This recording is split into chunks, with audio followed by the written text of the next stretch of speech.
in a shooting incident in Cosmos City, north of Johannesburg. Well, a man believed to be in his 30s was shot in his chest and declared dead on the scene. Two more men were found further down the same road, with one with gunshot wounds and the other with a stab wound to his shoulder. Both were transported to the Helen Joseph Hospital. Police are investigating the exact circumstances around those attacks. Well, the annual Minstrels Parade in the Cape Town CBD is well underway. The event was kicked off by a colourful display of tiptoeing and bands by the D6 Hanover Minstrels. Well, the parade is being hosted by the Cape Carnival Association, who was granted the rights to stage the event by the city of Cape Town. More than 40 troops are expected to march throughout the day. Long queues are meanwhile starting to form outside the Athlone Stadium, where the Cape Town Minstrels Carnival Association is also holding a separate parade. Now, they're unhappy over the hosting rights issue. Earlier, we spoke to both organisers about the two parades that are taking place today.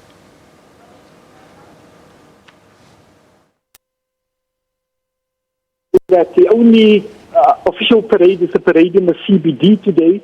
There's already thousands of people lining in the streets. The event is ready to host all the public of the Western Cape and those travelling from the rest of the country. The city is ready to host everyone. We are ready to host everyone.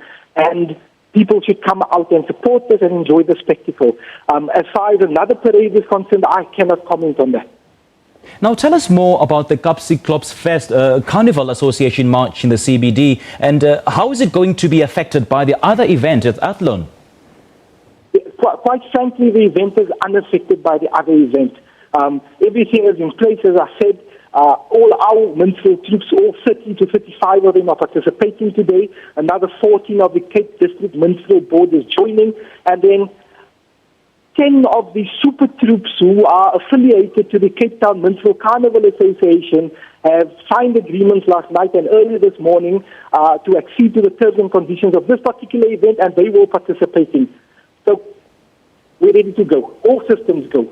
Our competition, our annual competition that we do at the stadium, we're going to do our competition there. It's not a protest parade. It was nothing. It's normal competition that we always have every year. Obviously, it happens always on the 1st of January, but unfortunately, the 1st of January was now on Sunday, yesterday. You understand? So, this is our first day. So, do you know why the Cape Town Minstrels Carnival Association was not awarded the tender? No, yes, the main reason why is that it's not a tender. We've been doing it for the past 19 years already. We've done it here with all the other groupings that is now being given those. I have no problem with that. But we are being punished because we attended the 100th birthday of the ANC celebrations in Cape Town CBD this year on the 10th of January. We even moved our dates to the 17th of March because we refused to do it on the 10th. So we expected this kind of behavior from the city of Cape Town, which is obviously, as you know, state-dominated. Well, for more on that story, we are joined by a reporter, that's Vanessa Puna. She's in Athlone, I believe. Good afternoon, Vanessa. Welcome to the PM News Desk. We understand that two parades are on today and you're at Athlone, and it's been organised by the Cape Town Carnival Association. How is it all progressing? And just put it all into context for us. How did we get to this sort of split?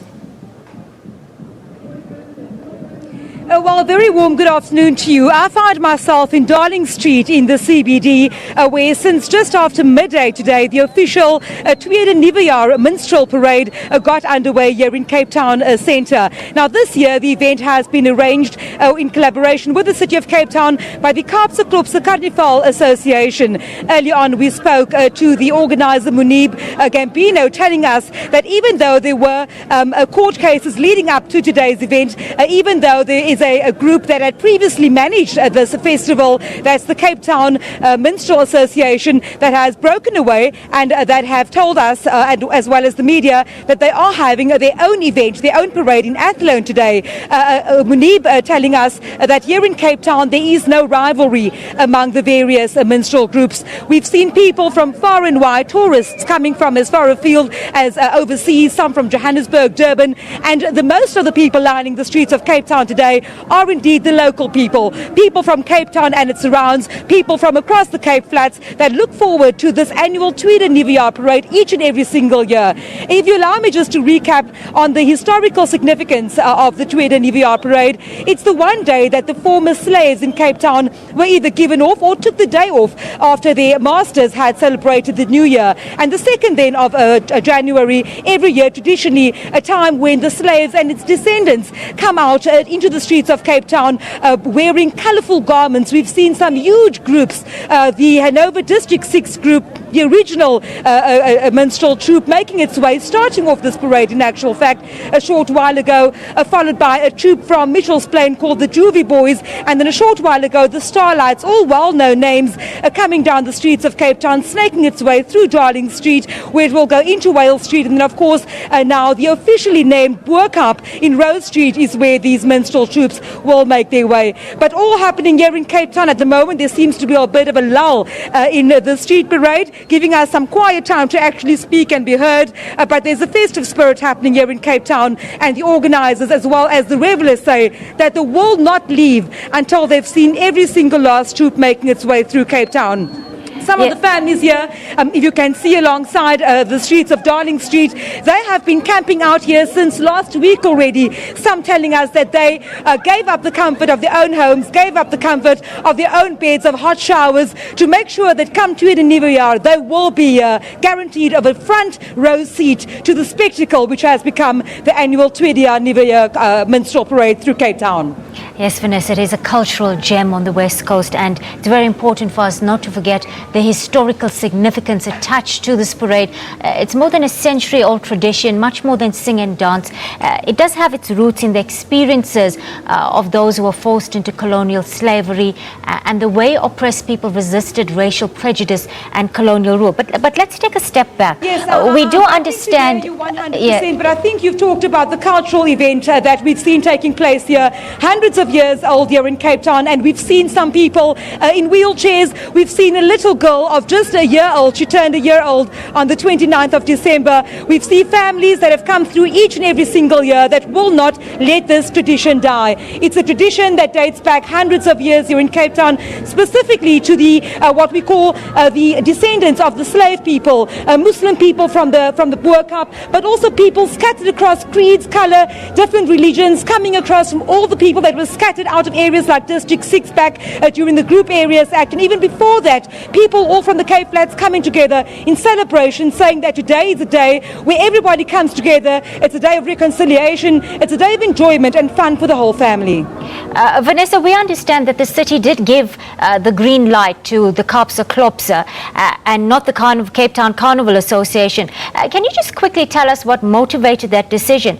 We understand that it was a series of compliance issues with the relevant bylaws. Yes, I think you're asking me about the reason why this year the carnival is being managed by the Kaapse Klopse Carnival Association. In the run-up to this event today, the organisation that had managed this event for the past couple of years or so, that's the Cape Town Minstrel Carnival Association, lost their bid with the city of Cape Town. They then took that matter to the High Court. The High Court also then not ruling in their favour. Hence the city of Cape Town having given the green light to the Kaapse Klopse Carnival Association to go ahead with this year's event.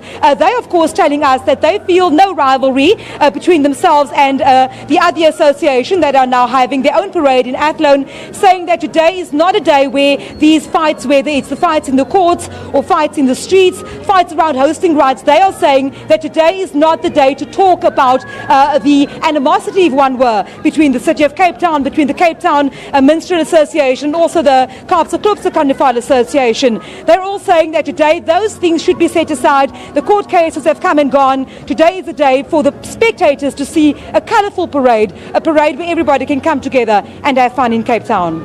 Vanessa Puna, our reporter, coming to us live from the mother city where the Tweede Nuwejaar festival is about to get underway. Well, time to take a short break. Your weather details after this.